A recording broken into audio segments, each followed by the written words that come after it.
did exactly what we needed to do to win. You know, we came in here and played hard, played together as a unit. I mean, you know, we are coached by one of the most famous basketball persons in the world. So, you know, Dr. J does a good job of preparing us before every game because it's kind of hard for us to practice, but we play. I think we play well together. And we take, you know, one play at a time, and whoever's hot at the time, that's what we're rolling with, and it's been working.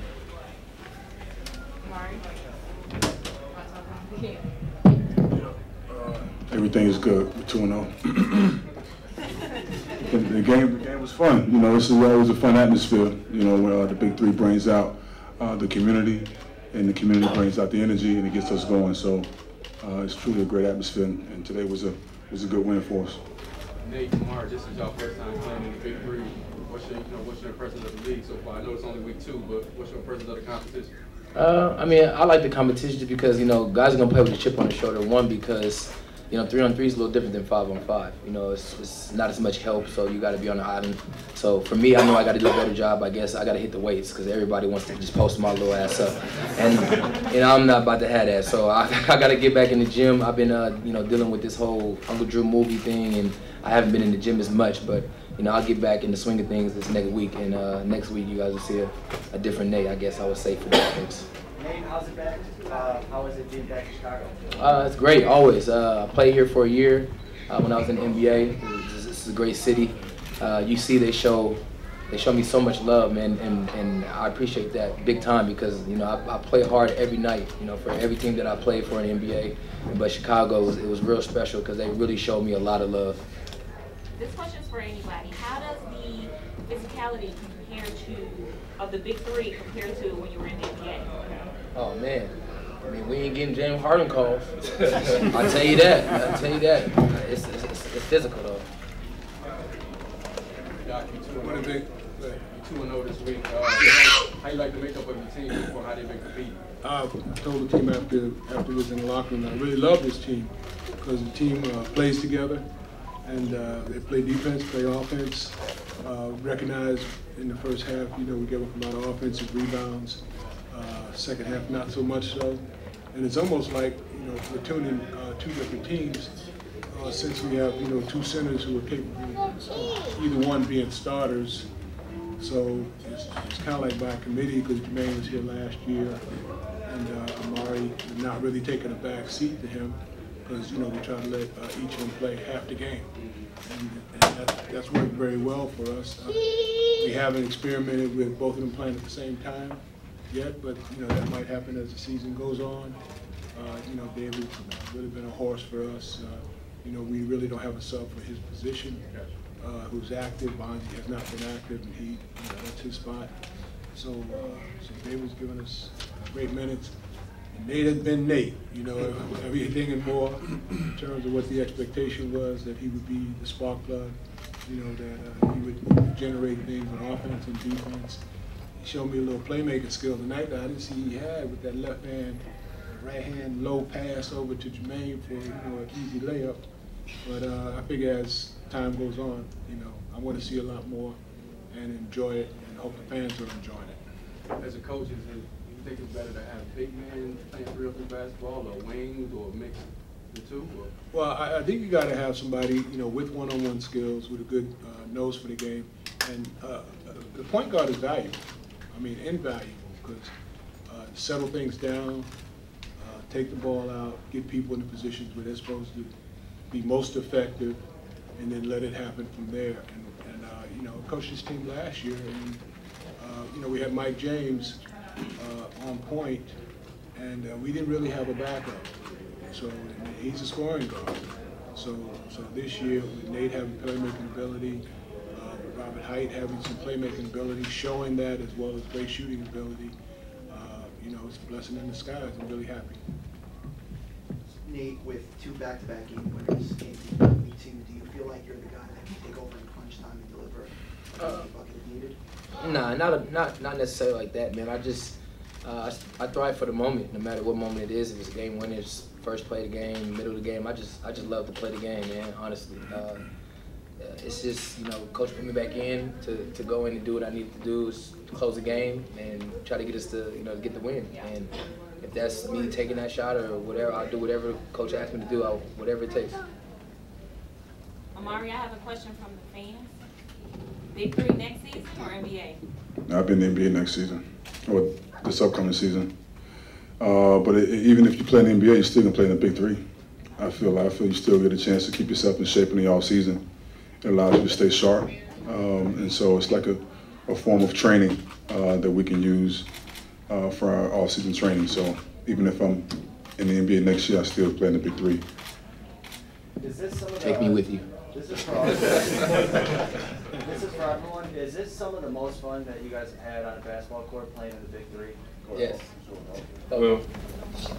Well, for me, for sure, because unlike these guys, I probably in this league have the least NBA experience out of everybody. I had a short cup of coffee with the Houston Rockets, and then I spent the most of my career overseas.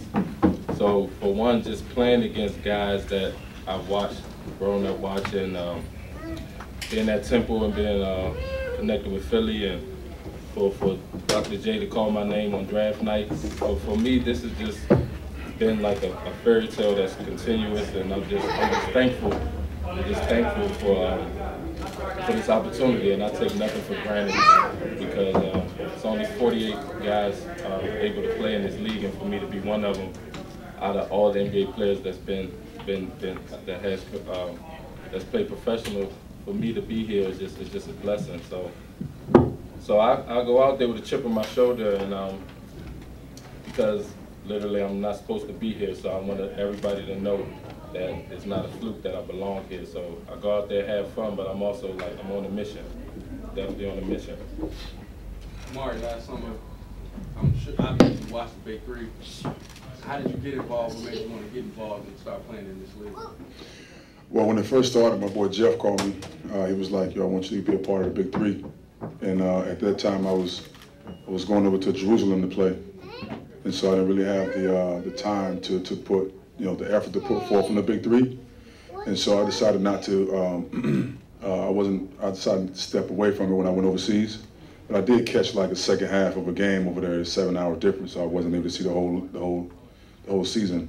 But when I got back to the States, Cube called me again, was like, "Yo, we still want you to be a part of the Big Three." And I was like, "Yeah, cool, it's a form of training for me." And I was like, I'm down for it, and that's how I got involved. Nate, what about you? How did you get involved in the Big Three? Q called me last year when I was in Venezuela playing basketball. We won a championship for Guados.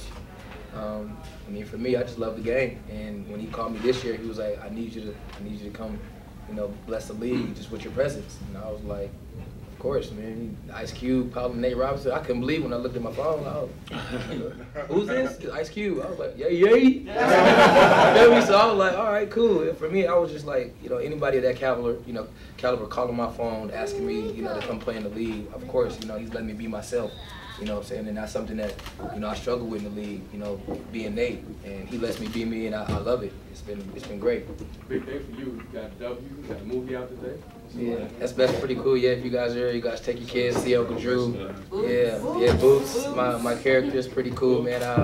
It's a blessing, man. God has been so good. I can't even, fathom that, basketball's took me so far.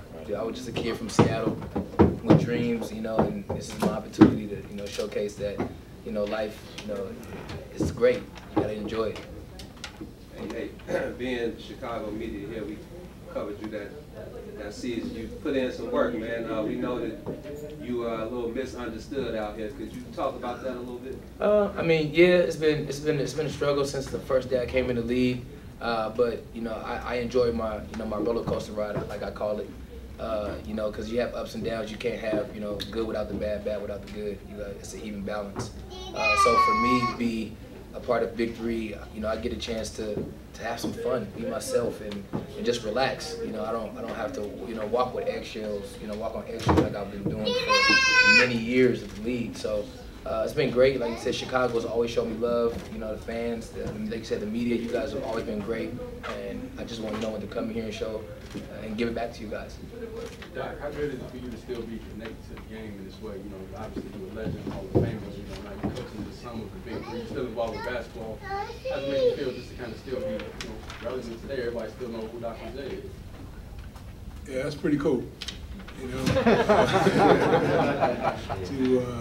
I think a lot of it has to do with you know, how things were during my playing days. You know, I was always, you know, pretty respectful of the media and fans, and gracious in terms of you know, sharing my story with them, and you know, win, lose, or draw, and having to deal with winning, losing, and sometimes drawing, things not working out the way you drew it up. Still go out and face them, and you know, be candid, and you know, stay sincere. And then in terms of the off-the-court stuff, you know, being involved entrepreneurially in startup situations as well as established situations, you know, being a leader in that regard, you know, it's always allowed me to have, you know, pretty good reputation, and you know, there are a lot of eyeballs out there. So my assumption all through the years was that, you know, there's always somebody who's looking and listening, and you know, I wanted to make sure if they were looking and listening, that maybe they were learning and benefiting from the things that I learned from others. You still dunking on your birthday? Man, I haven't dunked in like 5 years. But you know, nobody came through with no incentive. All right, last question, guys. Coach, you're one of the best to ever play the game. I think we'd all agree with that. How does your experience as a player help or hurt you as a coach? I don't think it hurts at all.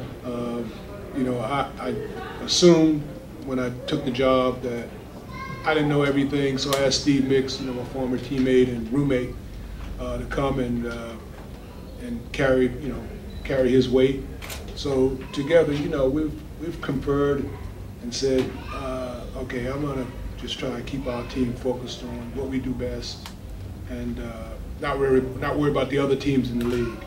So the information that our guys get from the other teams in the league, they either get from him or they get, you know, from themselves, or it gives them this experience. So, you know, it's kind of lessened my role, and, you know, if everybody can stay in their lane, then, you know, we can go on and take this thing.